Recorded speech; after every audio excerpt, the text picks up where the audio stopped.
right, so I'm en route to Louisburg, Nova Scotia, and Cape Breton, and I'm not driving. The wife's driving. She does not. Oh, there she is. She's in the video now. The wife's driving. Anyway, I thought I'd make a quick video about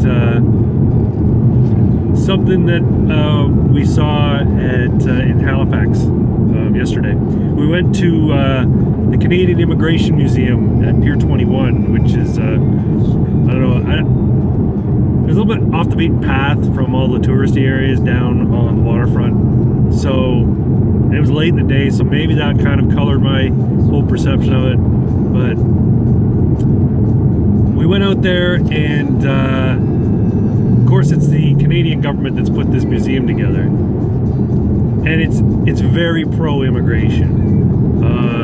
It's to the point of being globalist propaganda, trying to encourage people to accept immigration and mass migration and that sort of thing.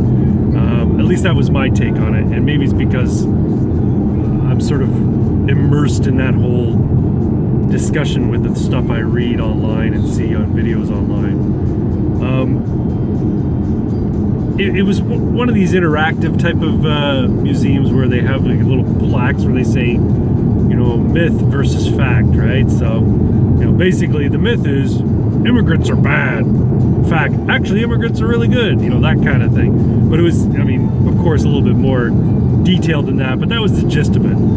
Anybody who might have reservations about mass migration or immigration, uncontrolled immigration, their arguments are always framed in sort of a straw man type of thing. Like, it's predicated on xenophobia or the feeling that we can't afford to have these people here, that kind of stuff. And while a lot of times there are valid arguments being made, it's framed in such a way so as to make the person making those arguments look like a bigot or a xenophobe. Now, Canada is a really generous country. We are blessed by our wealth and our prosperity and living in a relatively free and safe place. So it's not surprising that lots of people want to come here, and that's fine, and most Canadians are welcoming and open to that. The questioning of immigration and the questioning of mass migration isn't so much a questioning of people coming here as it is a question of government policy. And for the longest time, government policy has been, you know, one of sort of a nanny state where, you know, politicians put themselves above the regular population in terms of their level of enlightenment or how moral they are. I mean, after all, they were elected to office, so they must be more moral than the average run-of-the-mill constituent, right? They must be more enlightened. This was the longest running sort of narrative associated with why we pick our leaders, right? They're just better than us. They're just more enlightened and more moral than we are. Therefore, they need to be put in positions of power, not the regular workaday Joe. The problem with that is that these regular workaday Joes now live in the information age. And whereas we may have been reliant on government talking points and mainstream media to tell us what's going on in the world, now there's the online purveyors of information. Wow. We got upgraded to a Mustang, a 2018 Mustang 5-liter, so it's quite the car. Anyway, the wife just, you know, passed a slow-moving schlep on the highway and was in danger of killing us both with oncoming traffic. Or one of those two-way highways, you know. Anyway, back to my point. What was I saying? Oh yes. So now we live in an information age. So we can see what's going on in other parts of the world where mass migration has become the normal operating procedure, a la Europe, right? When Angela Merkel basically opened the doors to everybody from Africa and Asia, anybody who wanted to come, basically saying, you guys are all refugees and you have a right to come to Europe if you want. That opened the floodgates. Millions and millions of young men, mainly, flooded into Europe, and without any care or thought to how it was going to affect, one, the social safety nets that existed in those countries, or two, the culture of those countries, the culture of the entire region. So it's a bit disheartening and a bit frustrating for people who say, hey, we need to have an actual nuanced debate and actually raise concerns about mass migration. It's disheartening, infuriating when our own Prime Minister, Justin Trudeau, says, oh, any refugees that the U.S. government doesn't want to take, you're welcome here, without any concern for what might happen. Now, my buddy Irving Twin did a video recently about the migration or the migrant crisis going on in the Quebec border with the United States, and how they're all being flooded into Ontario.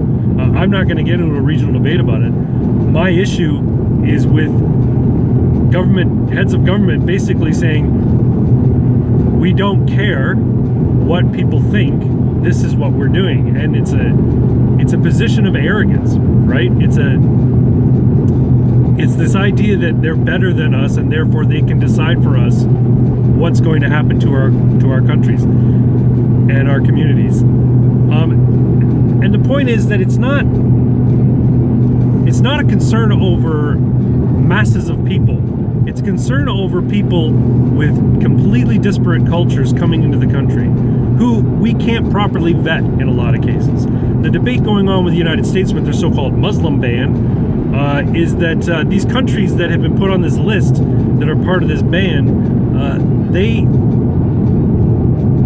come from, there are countries where they don't have the infrastructure in place to make certain that the documentation that's being provided to people is reliable. I read something where in one country, basically ISIS was controlling the passport offices and the visa offices, and if you had enough money, they would give you a visa. Or if you were one of their operatives and you wanted to get to Europe, they would just give you a visa or documentation so you could just get in there.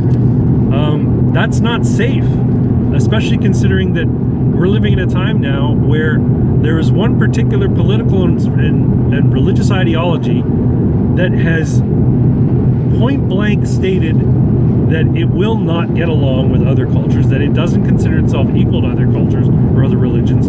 It's the supreme religion, and all others must bow to it. Now, if you say stuff like that, you're considered a racist, even though I'd never mentioned anything about race. I'm talking about the religion of Islam, the political ideology of Islam. It's simply not compatible with Western civilization and Western values. And this fight has been going on for hundreds and hundreds of years. You've got the nations of the Crescent, then you've got the nations of the Cross. Canada, the United States, Australia, Britain, most of Europe are considered nations of the Cross as far as Islam is concerned. The nations of the Crescent are the Arab Peninsula, North Africa in certain areas, different countries in that region where Islam is the predominant religion, and where Islam is practiced in such a way that it does not consider the plight of people of another religion, where people who are Christian or Jewish, heaven forbid, are second-class citizens. They're not allowed to enter into certain areas. Mecca is forbidden to anybody non-Muslim. An entire city where people who aren't Muslim can't go. That's not the same culture we have here in the West.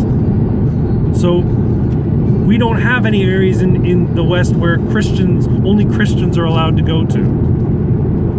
But, I mean, that's a completely other debate.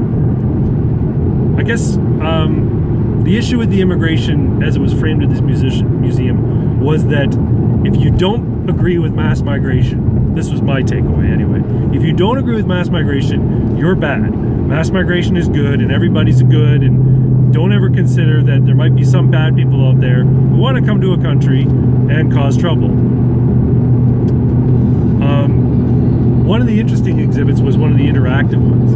It was a touch screen which basically said, you're an immigration officer or you're a naturalization officer, what would you do in these situations? And it pulled two real life examples of this sort of debate, the refugee debate. In the 1940s, there were a group of people who came from the Baltic regions. This was right around the time of the Second World War, shortly thereafter. I can't remember what year it was. But basically, they were facing persecution and they had come ashore in Newfoundland, and it was a mix of families, basically a group of different families of children, women, men, all coming in to Newfoundland and wanting to claim refugee status. And then it asked you, how would you respond to their claim, or would you let them in? And so I said, after reading the story, I'm like, yeah, it seems to me like they got a legitimate refugee claim. Yes, I would let them in. It was interesting seeing the results that most people were, yes, let them in. Some people were, no, only let them in if they have family here. And very few people were like, no, don't let them in. It then had another scenario. In 1986, a lifeboat was found 10 kilometers off the shore of Newfoundland, filled with a bunch of Tamil nationals. And it was like 100 people, 96 of whom were men, mostly young men, and 4 of whom were women. No children, no elderly. Nobody could figure out how they ended up being in a lifeboat 10 kilometers off the shore of Newfoundland. They had been smuggled to the area maybe, or they were passengers on some other ship, or they had stowed away on some other ship, were put on a life raft and dumped into the water. Nobody really knows. Anyway, they were recovered by a local, private fishing vessel, and then they were brought aboard a Canadian Forces, Coast Guard vessel, and then processed. And then the question was asked of the person participating in this interactive exhibit at the museum, what would you do? Would you grant these people refugee status? Would you say no only if they had family here? Or would you kick them to the curb, say get back in your boat, get out of the water, or just basically send them back, right? 100% of people who participated in that little interactive exhibit said, get them the fuck out. Because the story wasn't clear. There wasn't a clear indication that they were indeed refugees.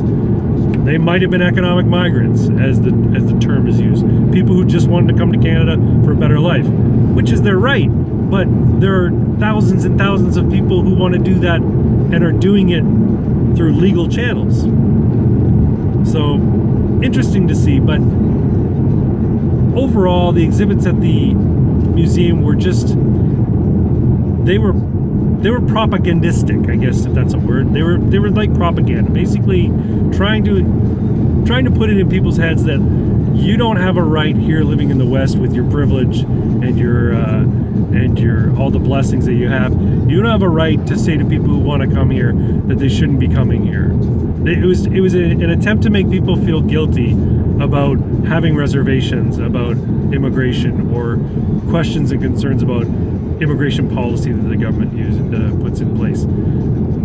Anyway, that was just my take on it. There's probably plenty more. I wrote some notes down. The issue with me is really the arrogance on the part of politicians. I'm a small government guy. I don't like governments, saying, we're going to change the fabric of your society for what we believe is better, and screw you if you think it's not. That's not what they should be elected to do, at least in my mind. Oh, there was one thing that I saw at the exhibit that was kind of interesting. There was a section of the exhibit where they were going over the different situations which people applied for refugee status or asylum in other countries, and they went through history, and basically, they showcased the Nazis, and they showcased a couple of other different regimes that had taken control of the countries and ousted people. There was kind of a lack of communism, though. I didn't see a lot of communist regimes showcased there. They did show, however, Chile, and the language they used was pretty telling. They said, when a democratically elected socialist government in Chile was overthrown by a military coup led by Augusto Pinochet, people were ousted from their homes by, military operatives or whatever. Basically, they were arrested and incarcerated by Augusto Pinochet, and then many of them were disappeared, and the whole thing. What it fails to mention is the fact that Pinochet targeted mainly communists and communist sympathizers. communism had infected their country, and his aim was to get rid of the communists. The communists had bankrupted the country and made way for a military coup. I'm not trying to say Pinochet was a good guy. I'm saying that what they don't mention is the fact that the government that preceded Pinochet was as awful, if not more awful, in terms of its bankrupting the entire country. Anyway, I'm sure there's different thoughts on that, but Pinochet's a meme now. People meme about throwing communists out of helicopters, taking communists for helicopter rides. I've made the joke myself. Anyway, that's just a couple of thoughts I had about. Wow, that's really nice. Can't quite see. Maybe I can turn so you can see.